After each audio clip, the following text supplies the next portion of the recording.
queria falar hoje um pouco sobre a segundo capítulo, digamos assim, da reza que a gente faz diariamente. A gente falou um pouco no último shiur sobre a importância da reza, o que é a reza, para que a gente reza.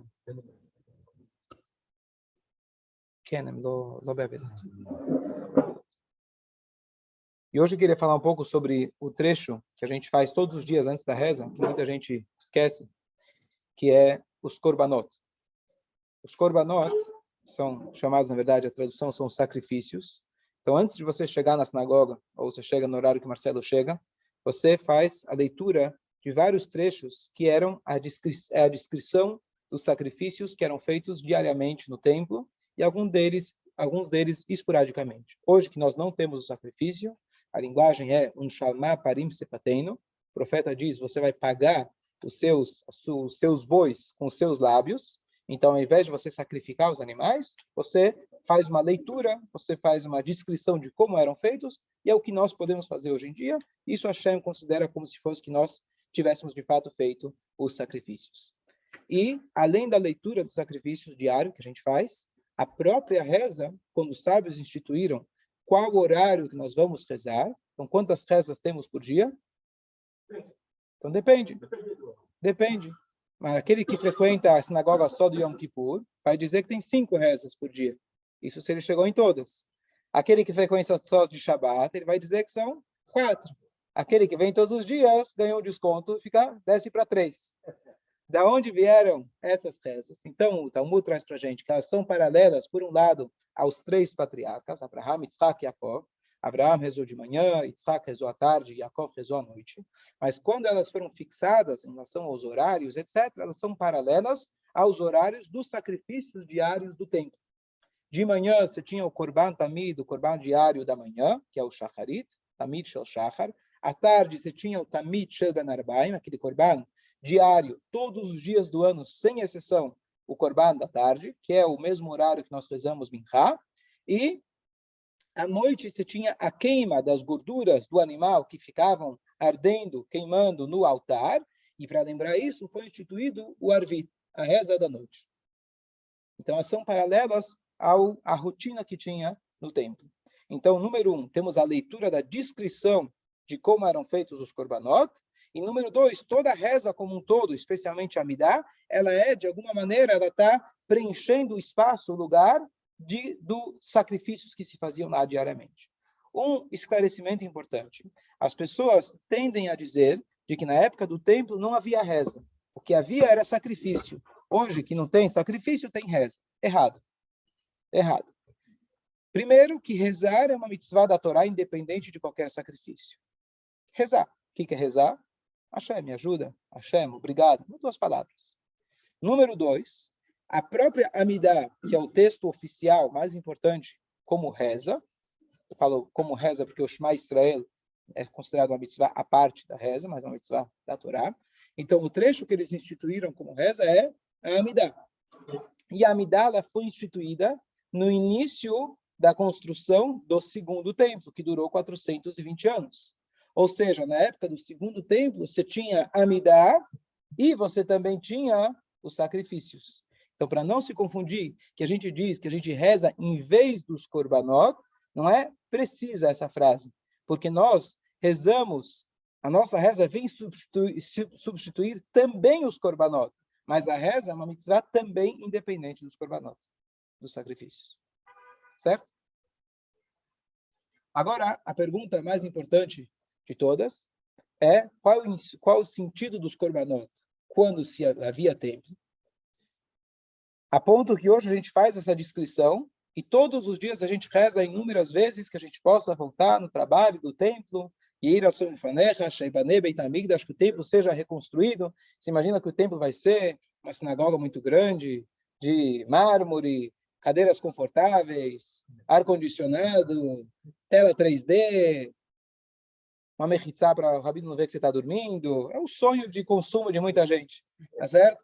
Mas lá sequer é permitido sentar no Beit HaMikdash. Você entrava lá descalço. E lá se fazia o abate de animais. E todos os dias a gente está rezando para voltar a esse abatedouro enorme.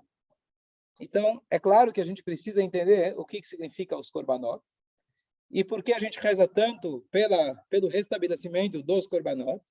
E aí a gente vai entender melhor qual é o sentido da nossa reza, que hoje, de alguma maneira, elas são paralelas, ou elas vêm também, de alguma maneira, compensar pelos korbanot. Então, Jaime, por que Hashem ele fala, quando uma pessoa, por exemplo, ele peca, ele mata lá um carneirinho de Hatat, por exemplo, ele traz um korban do pecado, ele mata o carneirinho, traz ele para Deus, e aí está tudo certo. É isso? Esse é o sacrifício? Oh, boa. Começamos bem. Se aproximar. Perfeito. Então, a ideia do korban, o radical da palavra korban, é de karov, se aproximar. Então, ponto número 1, existem algumas frases no Tanakh que dizem que Deus está criticando os sacrifícios do nosso povo, feitos para Ele mesmo. E Ele fala que vocês estão fazendo idolatria.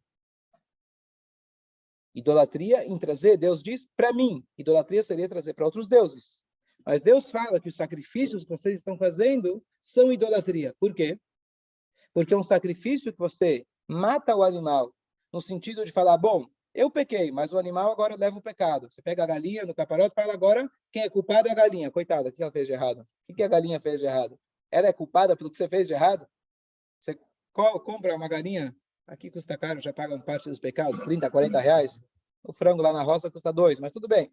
Mas você vai lá, paga 30, 40 reais, você resolve todos os seus pecados e agora a galinha é culpada?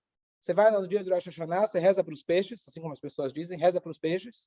Deus nos livra, a gente reza para Deus. Joga o pecado para os peixes, e aí, coitadinhos, vão morrer. Pelo jeito, a gente não tem pecado, que o nosso aqui já está uns 4, 5 anos aí, Baruch Hashem. Comunidade inteira, ninguém tem pecado suficiente para matar um peixe. Que história é essa? Você transfere a sua responsabilidade? Se você encara o Corban nesse formato, diz Hashem, isso é idolatria. Você pode estar trazendo o Corban para mim, não para uma imagem. Não para uma estátua. Você traz o Corban para Deus. Mas você acha que o Corban vai fazer o trabalho por você? Você está fazendo como se fosse um suborno para Deus. Eu peco à vontade, depois eu trago aí uma oferenda, resolvi meus problemas. Isso é idolatria. Qual que é a ideia da idolatria? A idolatria significa que você não tem que estar reverenciando com uma forma de assumir algum compromisso. Você simplesmente vai lá, dá um beijinho, dá uma oferenda, resolve o teu problema e volta para a tua vida hefker, como se diz, uma vida mundana, digamos assim, sem nenhum tipo de obrigação. Isso é idolatria. Você pode usar o pensamento idólatra para Deus também. Então, se você encara um korban, um sacrifício na época, você encarava um korban como simplesmente trazer uma oferenda para deixar Deus feliz, então você trouxe como se fosse uma idolatria. Todo o intuito do korban é, como nós temos em todas as mitzvot, é através de um ato físico, você está se aproximando de Deus. E esse ato começa pelo fato de você estar gastando dinheiro. Não é você estar pagando pelos seus pecados. E número 2, e mais importante, aquela pessoa que traz o sacrifício e não se arrepende, aquilo não tem valor nenhum. O sacrifício é trazido como se fosse, você ofendeu alguém. Ao invés de pedir desculpa, você manda um presente para aquela pessoa. Ela vai te jogar na cara. Você está me dando presente? Eu estou ofendido? Você está querendo me comprar? Depois que você pediu desculpa, você quer mandar um presente, fala, poxa, ainda estou chateado pelo que eu te fiz, vamos ser mais amigos, vamos se aproximar mais ainda. Aí é muito bem-vindo. Então, essa primeira ideia do sacrifício, o sacrifício ele vem dentro de um contexto espiritual. Ele vem dentro de um sentimento de karov, um sentimento que a pessoa está querendo se aproximar de Deus. Para isso, primeira coisa, você vai ter a ideia, a intenção, que eu estou agora querendo me aproximar de Hashem, eu quero, se eu pequei no caso, eu quero me arrepender, e eu vou expressar o meu arrependimento através desse korban, desse sacrifício. Aqui está claro? Dúvidas? Agora, não eram todos os korbanot que eram para perdoar pecados. Você tinha os korbanot que eram o diário, a rotina diária no templo. Mas mesmo assim, essa rotina diária, o intuito dele era aproximar a pessoa de Hashem. Não era simplesmente subornar. Eu dou para Deus e eu faço o que eu quero. Isso vinha com todo um sentimento, na verdade representado pelos Kohanim que estavam lá, em prol de todo o povo de Israel, eles sacrificavam aquilo, e aquilo servia como um korban tzibur, se chama um korban, que ele servia para todo o povo de Israel. Agora, se a gente quiser ir um pouquinho mais a fundo, e tentar explicar para o Partido Verde, protetores dos animais, os veganos e etc., como você vai pegar um animal, você vai matar ele para Deus? Aqui a gente precisa entrar numa explicação um pouco mais profunda. Isso vai explicar para a gente tanto a ideia de comer carne. Justo alguém me perguntou esses dias qual que é a visão do judaísmo em relação ao veganismo, ao vegetarianismo, etc. E a gente vai entender também qual que é o sentido mais profundo do Corban. Por que a gente precisa ir para a parte mais profunda da Torá? Porque se você for olhar no Rambam, por exemplo, Maimonides, ele diz que isso se enquadra naquelas leis, igual da Parashá dessa semana, da vaca vermelha. É uma lei que não tem explicação lógica. Por que você vai pegar um animal justamente? Tchau, bom dia, bom dia. Por que justamente você vai pegar um animal para poder se aproximar de Deus? Se aproxima rezando, se aproxima fazendo outras mitzvot. Né? Já existe tefilim vegano? Tefilim vegetal? Não é caché. Tefilim tem que ser do couro do animal. Mas por que Hashem escolheu justamente o animal? Então, o Rambam, ele escreve o Sefer Hayad, que significa o Sefer de Halachot. Isso aqui é uma lei de Deus e não tem explicação lógica. Já o próprio Rambam, no seu livro chamado O Guia dos Perplexos, qual que é esse livro chamado Moreh Nevuchim, já ouviram falar? O Guia dos Perplexos, ele vem trazer uma lógica humana para todas as mitzvot. Esse é o Guia dos Perplexos. E o que ele explica? Uma coisa curiosa. Ele fala que todos os sacrifícios que eram feitos no templo, originalmente eram os animais usados para a idolatria. Mais simples a gente vê, a vaca, por exemplo, que até hoje na Índia é sagrado. Minha esposa tem uma amiga que ela estava indo dar à luz, ela ia ter um filho lá, mesmo na própria Índia, e no caminho tinha uma vaca atravessando a rua. Você não pode buzinar, você não pode mandar ela sair do caminho, que nasça no carro, mas você não pode buzinar para vaca sagrada. Mas a gente vê aqueles símbolos antigos do Egito, então você tinha lá o carneiro, que a gente lê na Torá, você tinha a vaca e etc., que justamente os animais que a Torá permite e ordena para que sejam sacrifícios, são exatamente aqueles que eram usados para a idolatria. Então explica o Maimônides, numa forma extremamente racional, tentar racionalizar o que é irracional. Ele diz que Hashem queria tirar eles da idolatria. Então, por exemplo, quando você chega para um filho, Deus nos livre, mas você fala, você está fumando, o que é impróprio, faz o seguinte, traz seus amigos, vem fumar aqui em casa. Prefiro que você faça aqui em casa. Eu não quero que você fuja de casa para fazer. Vem fazer aqui a gente vai fazer de forma sagrada, entre aspas, se é que existe uma forma sagrada, mas só usando como paralelo. Vem fazer dentro de casa. Então Deus fala, vocês querem fazer idolatrias? Peguem esses animais e tragam para mim.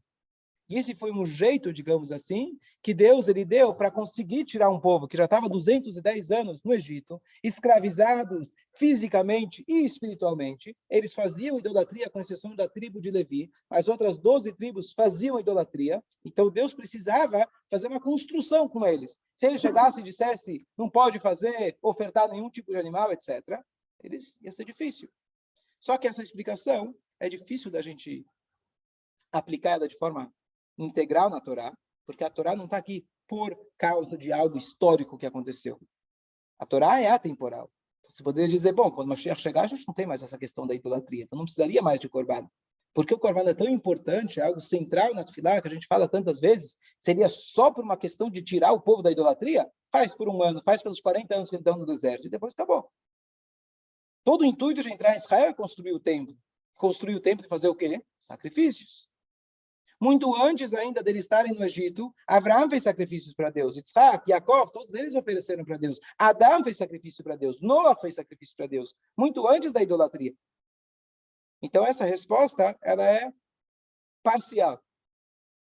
Então, por isso, quando a gente chega nessa questão dos korbanot, a gente é obrigado a olhar para a parte mística da Torá, para a gente entender um pouco melhor de como funciona esses korbanot. Só última explicação. Antes de entrar na parte mística, o Nachmanides, que é o Ramban, termina com N, ele explica que quando a pessoa assistia ao sacrifício, ele tinha que imaginar que aquilo que está acontecendo com o sacrifício deveria estar acontecendo com você. Isso lembra um pouco a ideia da caparota. quando a gente faz a caparot, não é que eu jogo os pecados para a galinha, gado no caso, a gente está, na verdade, observando o que poderia ou deveria estar acontecendo conosco.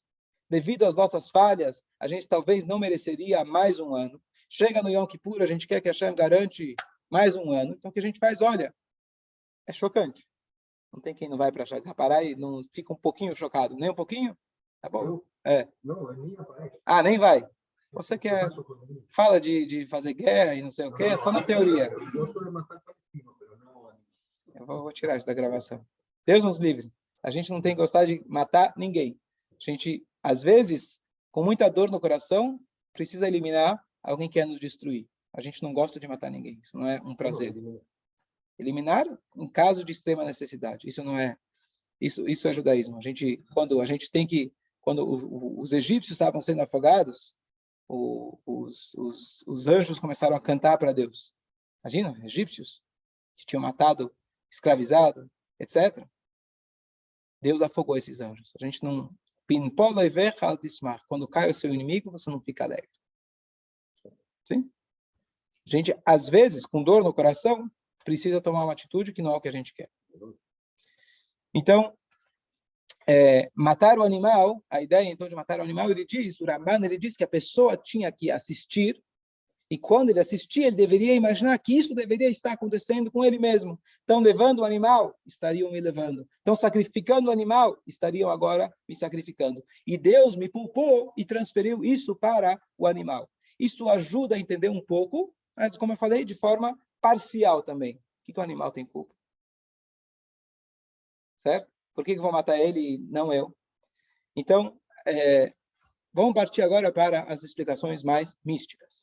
Então, para a gente entender isso, primeiro a gente tem que lembrar que Hashem ele criou 4 reinos: mineral, vegetal, animal e ser humano. Cada um desses reinos foi criado, tudo que Hashem ele criou para a sua própria honra. Ou seja, a gente tem que partir do princípio que tudo que existe no universo foi criado por Deus e para Deus. Sem esse princípio, não tem como a gente justificar nenhum tipo de corban e muitas outras coisas. Parte do princípio de que Hashem ele criou o mundo e ele estabeleceu qual é o objetivo de cada coisa nesse mundo. Qual é o objetivo que a Torá coloca para a gente? O mineral ele serve para todos os reinos que estão acima dele. Então, nós usufruímos do mineral, os animais usufruem do mineral, as plantas usufruem também do mineral. E assim por diante. As plantas, elas servem os animais, os seres humanos. Os animais, eles servem os seres humanos. Só que tem mais um ponto nessa escala. Os seres humanos devem pegar tudo que está abaixo deles e servir a Deus. Eu só posso arrancar um alface que também tem vida. Diferente do animal, mas ele também tem vida. Na hora que eu corto ele das suas raízes, ele vai morrer. Eu estou cortando uma folha, uma planta, não é menos grave, de certa forma, do que matar um animal. A única permissão que eu tenho para poder fazer isso é porque eu vou usufruir dela para ela completar o seu destino também. Se a planta me servir e eu servir a Deus, eu permiti que ela alcançasse o seu objetivo final. Foi para isso que Hashem criou. Hashem criou o homem no 6º dia, para que ele pegasse tudo que foi criado até então, que ele pudesse servir a Deus, como ele cantou na sexta-feira, Hashem Malach Geut Lavesh, Deus é o rei. Agora, se a pessoa ela não usufrui de forma para crescer, então é um crime ele até cortar uma planta. É um crime ele respirar. É um crime ele tomar água. Que direito você tem de usufruir desse mundo se você não é melhor que a água? Você não é melhor que a mosca? Como você pode montar num cavalo? Como você pode queimar petróleo? Que direito você tem? Você é melhor? Só porque o petróleo não fala? Então, é o mesmo pensamento que as pessoas aplicam para o animal. Eu sei que para o animal a gente tem um sentimento maior, porque a gente tem mais proximidade, você vê ele se mexendo, mas a vida é definida, hoje que a gente tem tanto conhecimento científico, a vida é definida pela reação do animal se mexer ou não se mexer? A planta não tem vida? As plantas não se comunicam uma com a outra? Então, a única razão para que a gente possa viver é para que você usufrua de tudo isso para você poder servir a Deus. Parte dessa dinâmica, Hashem já tinha pré-estabelecido. Hashem, quando, por exemplo, ele falou para Noah que se não fosse isso, a gente não teria nenhum animal, o mundo já teria sido destruído.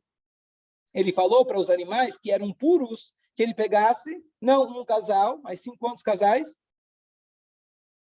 7 casais. Noah, ele pensou, para que eu preciso de 7? Se todos os outros animais é suficiente ter um casal? E a resposta é porque ele falou, bom, se Deus mandou, é para que eu possa servir a ele e usar esses animais para sacrificar eles para Deus. Então, assim Hashem estabeleceu. Então, é uma coisa que, às vezes, para nós, para quem tem mais sensibilidade, especialmente eu sou shochet, eu não tenho problema, mas quem tem mais sensibilidade e fica chocado, então, talvez não vá lá assistir. Não vai assistir, não tem... Se você não consegue, faz com a galinha e manda a galinha com outra pessoa. Você não precisa assistir a shreitá, não faz parte do ritual. Gira a galinha, vai embora, dá para outra pessoa fazer. Com dinheiro, não é o ideal. Com dinheiro não é o ideal. Se não tiver galinha, faz com peixe. Faz parte do ritual judaico. Se você estivesse no Beit HaMikdash, o que você ia fazer? Ia sair lá com uma placa na frente, todo mundo, pró-verde, abuso dos animais, etc. Assim Hashem criou o mundo. A gente vive num galut, onde a gente não enxerga. A gente fala, pô, você vai me dizer que o animal está feliz com isso? O animal está sofrendo. Não. A mesma Torá que te fala que você tem que fazer o abate de forma que ele não vai sofrer. Um animal não pode ver o outro, por exemplo, sendo sacrificado. Tudo isso, a Torá toma esse cuidado, mas para que o animal ele possa cumprir a sua missão. E a sua missão, e aqui entra aquilo que a gente diz, que é acima da nossa razão. Por que, de fato, Hashem escolheu que o animal tenha que passar por isso? Mas assim Hashem estabeleceu o mundo, assim Hashem ele colocou para a gente na Torá, que os animais, eles completam a sua missão servindo Hashem, servindo o homem que vai servir Hashem. Agora, se você vai comer uma carne só porque é um bom chouriço, só porque é gostoso, mesmo sendo kasher, mesmo sendo feito de acordo com abate, kasher, etc. Mas você come unicamente porque aquilo é gostoso, gostoso é o instinto animal. Então você não é superior ao animal, você não tem direito nenhum de matar o animal para você matar a sua vontade. Totalmente. Agora, se você come com o intuito de poder ter energia, servir a Deus, fazer desse lugar um mundo melhor, você está ajudando o animal a cumprir a sua missão. Agora, esse detalhe, você precisa acreditar na Torá. Porque a Torá fala para a gente, eu não tenho como escanear a mente do animal e falar que está feliz com isso. A Neshama do animal, a alma do animal, não é bem Neshama, o Nefesh do animal, ele se completa na hora que ele serve a Deus. Quais são as maneiras? Ou que você vai usufruir ele de alguma maneira, ou para medicina, ou para comer, etc., para poder servir a Deus, ou você faz os sacrifícios que Hashem orientou a gente fazer eles na Torá. Deve pensar desse jeito. Que é gostoso. Exatamente. Se você come apenas para satisfazer o teu desejo, você é um animal. Não é só o churrasco. É o pão com requeijão, é o café, é a água. Todas as nossas atitudes devem ser direcionadas para a gente poder servir a Hashem. Ó, o Marcos escreveu que ele adorou. Muito bom. Não sei se você adorou a carne ou adorou que agora não vai mais comer carne, mas de qualquer jeito, essa realmente é a ideia. E é um trabalho constante da gente fazer. E só para vocês trazer uma frase um pouco mais pesada, mas só para esclarecer isso, tinha um Rebbe famoso, esqueci o nome dele agora, que ele falou que ele morava na Alemanha. Ele viu que os alemães tratavam os cachorros como humanos. E ele previu, ele falou, um povo que trata os animais como humanos vai tratar humanos como animais. Isso ele falou muito antes da década de 40, etc. Por quê? Se você olha para um animal, nada contra, se você trata bem teu animal, a Torá obriga e exige que você trate bem teus animais, inclusive está agora na nossa paraxá, que quando eles pediram água, eles queriam água para quem? Para eles, para o seu rebanho. A Torá conta a história de Yitzhak, Rivka, Eliezer, etc. Ele queria que dessem água para o rebanho também. A importância que a Torá dá, se não senta para comer antes de você alimentar o seu animal. Se é proibido de fazer o animal sofrer. várias leis da Torá em relação ao cuidado que nós temos com o animal. A Torá dá o máximo de cuidado com os animais. Mas, se você olha para o teu cachorro e você acha que está olhando no espelho, você olha para o teu cachorro e você compara ele com um filho, literalmente, a hierarquia está errada. Você tem que rever teus valores. Você tem que rever teus valores. Ontem alguém me mandou, perguntou se pode cremar o cachorro. Eu perguntei, o que aconteceu? Morreu o teu cachorro? Que eu conheço já. Então, assim, só estava triste. Eu falei, lamento, deve ser difícil realmente, porque é alguém que você tem próximo de você. Não estou tirando a parte emocional. Mas você nunca pode nunca olhar para um animal como se fosse que você está olhando para alguém que é igual a nós. Se você está olhando para alguém igual a nós, ou que você não sabe quem é teu filho, ou que você não sabe quem é você mesmo. Então, a gente tem que saber claramente, você tem uma proximidade com o animal, isso traz para você, etc., alegria, não vou entrar no mérito da questão, mas você tem que saber muito claro a diferença entre o animal e o ser humano. Se você não sabe, então busque saber qual a diferença do ser humano para o animal. Se você não sabe, está na hora de começar a procurar. Se você coloca, como se diz, temos animais irracionais e animais racionais, não é só a razão que nos difere. Porque o animal, de certa forma, também tem razão. Só que a razão dele funciona em torno do seu instinto. Tem muitos animais que são muito inteligentes. Certo? Mais que muita gente que está por aí. Tá certo? Mas a razão, ela tem que reger o instinto. Se o instinto rege a razão, não tem propósito de viver. Não tem propósito de ser um ser humano. Se a razão, ela rege o instinto, então aí você tem um propósito de viver, e aí você é superior ao animal, e aí você pode, e não só pode, você deve, e por isso Hashem criou o mundo de tal forma que nós precisamos recorrer a todos os reinos que estão abaixo de nós. Por mais que vai sair do reino animal, vai ser vegano e etc., você vai precisar matar as plantas, o que hoje já é grave se destruir uma árvore, e que na Torá também já é grave destruir uma árvore frutífera. Mas a Torá dá para a gente o equilíbrio. Como fazer, quando fazer, etc. A mesma Torá que proíbe você trazer o mínimo de sofrimento para o animal, essa mesma Torá fala que você deve, quando necessário, quando você fazer com um propósito maior, matar o animal, usar ele para poder servir a Deus. Vamos voltar agora para o Corban, o sacrifício. O que acontece? A ideia de você matar o animal, o que a gente pode explicar mais a respeito disso? Então, bom, Deus falou que esse é o propósito do animal. Mas o que está acontecendo na hora do Corban? Então, o Corban tem vários tipos de Corbanot. Mas você tem, por exemplo, um Corban que ele é um boi, representando também o nosso instinto, que muitas vezes parece com um boi chifrador. Tem outras pessoas que são um carneiro. O carneiro é bonzinho, ele é tranquilo, ele é fofinho, não mexe nada dele, mas ele não deixa de ser um animal. Tem pessoas que são mais brandas, mas ainda são egoístas. O ego dela se expressa de forma diferente. Ela é humilde, mas é uma falsa humildade. Cada um desses animais que a Torá descreve para a gente, ele representa instintos diferentes nossos. Parecido com aquilo que o Rambam tinha falado, que quando você assiste o animal sendo sacrificado, você tem que pensar em você mesmo. Isso acontece. Quando o animal era sacrificado, na verdade, para nós, o mais importante era o trabalho espiritual paralelo sendo realizado na hora que o animal era feito. Na Torá não basta teorias. Você precisa tirar o dinheiro do bolso e dar para o pobre. Não adianta boas intenções. Para você realmente trabalhar o seu animal, na época que se tinha Beit HaMikdash, e por isso a gente pede também que o Beit HaMikdash possa voltar rapidamente, que na hora que você vê de fato o animal, e você na hora sentia isso, que tinha o Beit HaMikdash, você via um leão, um fogo em formato de leão consumindo aquele corban. Então você sentia algo espiritual muito elevado naquele momento. Você conseguia, as pessoas na época se perguntavam, mas espera aí, por que eu vou fazer corban? Você via que funcionava, você via que aquilo era realmente uma coisa milagrosa, especialmente no primeiro tempo. Então as pessoas não tinham esse questionamento. E aí a Torá fala para você, pega esse animal e você, como você faz um corban, o corban você tem que abater o animal. Você faz a shritá. Qual que é a ideia de abater o animal? Abater o animal, o principal era para você tirar o sangue. Qual sangue? Aquele sangue da vida, chamado primeiro sangue, o primeiro jato que saía quando eles abatiam. Aquele sangue entrava num recipiente e o principal do corban é pegar aquele sangue e aspergir ele sobre o altar.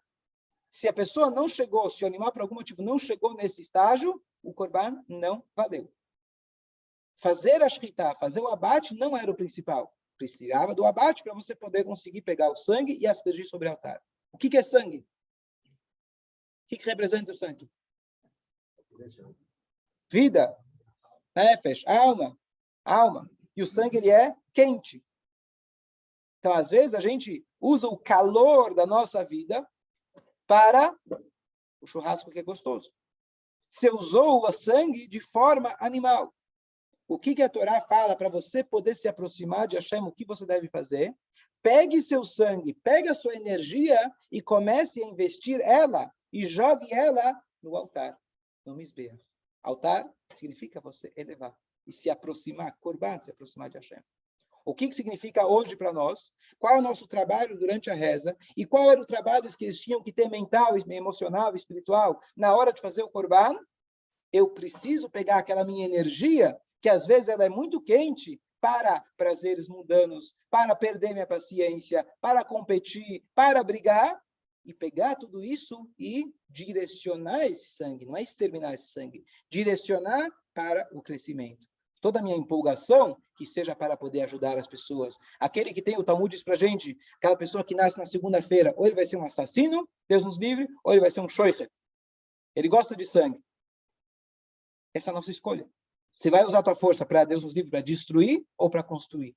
E o Korban, ele vinha, essa construção diária, essa transformação diária, vinha para permitir nos ajudar, nos tornarem pessoas mais espiritualizadas. Significa que eu pego a minha carne, eu pego o meu sangue, eu pego o meu instinto animal, e agora o animal deixou de ser animal. O animal agora veio um leão, um fogo espiritual em forma de leão, e ele elevou aquilo. E quando você dá um passo para frente, você agora sacrificou o seu animal interior, agora você se tornou mais karov, mais próximo de Hashem. E esse é o nosso papel ao longo da Tefilá. A Tefilá, a gente faz isso de maneira mental e espiritual, sem o ato físico, mas a ideia é você pensar, meditar na grandeza de Hashem. Olhar para você e falar, peraí, será que eu estou perto de Hashem? Será que os meus sentimentos, a minha vida está girando em torno disso? E a Tefilá é conexão. A cada dia você dá um passo para frente para você conseguir se melhorar. A tua índole, os teus sentimentos, os seus traços de caráter, e você ir se aproximando de Hashem. Essa é a ideia do Korban. Então, próxima vez que você for ler os sacrifícios, hoje à tarde, já a gente faz a leitura, para meditar nisso, que a ideia desse animal que era sacrificado, a gente descreve aonde era sacrificado, em que lado do altar, o que o Cohen fazia. Cada um desses detalhes tem o seu representativo espiritual. Não dá para hoje a gente ver todos eles, mas o lado certo, onde que era feito o animal, em qual lado aspergia o sangue, quem levava o sangue, como levava o sangue, cada passo desses são, na verdade, passos para o nosso crescimento. E essa é a ideia dos sacrifícios. Então, espero ter esclarecido um pouquinho, vamos só resumir o que a gente falou. Primeiro, a ideia dos sacrifícios, a primeira explicação é um dogma. A segunda explicação do Rambam, ele traz para a gente que era para tirar as pessoas da idolatria. A terceira explicação, o Ramban, ele traz que era para a pessoa assistir e enxergar o que acontecia com ela mesma. E a quarta explicação, a gente foi para a parte mística, que Hashem, ele criou os 4 reinos, cada um para servir o reino que está acima, e o animal, ele completa a sua missão, servindo o homem que vai servir a Deus. E olhando por esse aspecto, a ideia mais profunda do Korban é que pegar o sangue animal e transformar ele em espiritual. Isso é o Korban que a gente faz hoje. Cada vez que você está com vontade de falar alguma coisa, você para e pensa, não é necessário? Você fez um sacrifício para Deus. E isso tem um valor, de certa forma, até mais elevado que na época do templo, que era mais fácil. Eu matava um animal, aquilo já me induzia para aquele sentimento. Hoje que a gente não tem essa visão, a gente não tem o templo físico, nós temos a cada instante momentos para a gente poder servir a Deus. E essa é a ideia geral do Korban. Só um detalhe interessante, só para vocês verem como tudo tem o seu paralelo espiritual. Existe uma lei que você, antes de fazer a Shkita, isso mesmo hoje em dia, não é uma lei, mas uma orientação da Halakha, melhor, dar água para os animais. Você dá água para os animais, isso vai facilitar depois, na hora da Shkita, deixa ele mais hidratado, e alguns outros procedimentos vai facilitar se ele estiver hidratado. No templo, eles faziam isso. Eles davam água para o animal. Então, com um paralelo, isso não é necessariamente alárrico, mas quando se faz um Farbrengen, por exemplo, se diz, antes de você matar o animal, qual que é a ideia de um Farbrengen na União Hassídica? Você se aprimorar espiritualmente, então você tem que dar água para o animal. O que você toma? É a vodka, é água para o animal. Então você dá aguinha para o animal, ele vai ficar calminho, está hidratado, está tranquilo. E agora, qual que é a ideia? A ideia não é dar a vodka. Se você começa o procedimento do Corban e você simplesmente deu água para o animal, você fez o Corban? Não, você perdeu o intuito. Não, dei muita água para o animal, ficou bêbado de água. Não fez nada. Então a pessoa que foca só na vodka, não fez absolutamente nada. Você dá um pouquinho de água, para aí você começar o procedimento da Shchita. O que se faz no Farbrengen? A gente abre os corações e a gente começa a tentar enxergar melhor o nosso dia a dia. Às vezes, como eu sou egoísta, como eu sou uma pessoa que preciso melhorar meus traços de caráter, às vezes com uma história, às vezes com uma explicação, às vezes com um exemplo, etc. A gente começa a abrir um pouco mais a nossa mente, que a ideia da Tefilá é a mesma. A ideia da Tefilá também é a gente fazer um Farbrengen com Deus. Só que você não vai fazer com vodka todo dia. O Tzemach Tzedek, ele tinha todo dia, o secretário dele trazia um copo de água antes da reza. E um belo dia, depois da reza, ele veio se desculpar com o rabino e falou, Rebbe, 1000 desculpas. 1000 desculpas. Eu percebi que eu te dei vodka em vez de água. O Rebbe falou, agora eu entendi porque a reza foi diferente hoje. No dia seguinte, ele falou, opa, funcionou, vamos de novo. O Rebbe falou, não. Por que não? Porque se eu tomar, quem vai estar rezando vai ser a vodka, não eu. Ou seja, a ideia de tomar uma vodka, eventualmente um pouquinho, é para você abrir apenas a mente, para você poder realmente fazer uma shchita do teu Yitzhak. Você abater, você elevar. A linguagem de shchita diz nosso sábio. Só mais um detalhe, olha como você vai construindo, vendo como tudo está escrito. En veshachat ela umashach. A ideia da shchita é você tem que fazer ir e voltar com a faca. Voltar em hebraico significa puxar, em hebraico significa, se fala mashach, limshor, puxar. A ideia de puxar é puxar alguém para cima. Então, mesmo a shchita, o ato de você cortar, a ideia de cortar a palavra em hebraico representa elevar. A ideia aqui não é destruir, é você transformar esse sangue e canalizar ele, direcionar ele para o crescimento. E assim vai. O Corban, todo Corban, ele tinha que ser salgado. A ideia do sal nas nossas vidas. É proibido usar mel. Cada um desses detalhes tem um paralelo nas nossas vidas. Vamos deixar para outro momento. Mas cada detalhe dos Corbanot, eles têm o seu representativo. E a origem deles é o representativo espiritual. Ele se materializa, na época que tinha o templo, que vai ter em breve, ele vai se materializar no animal. Mas todo o intuito é o nosso animal interior. Bom dia a todos. Bom dia. Quando o Senhor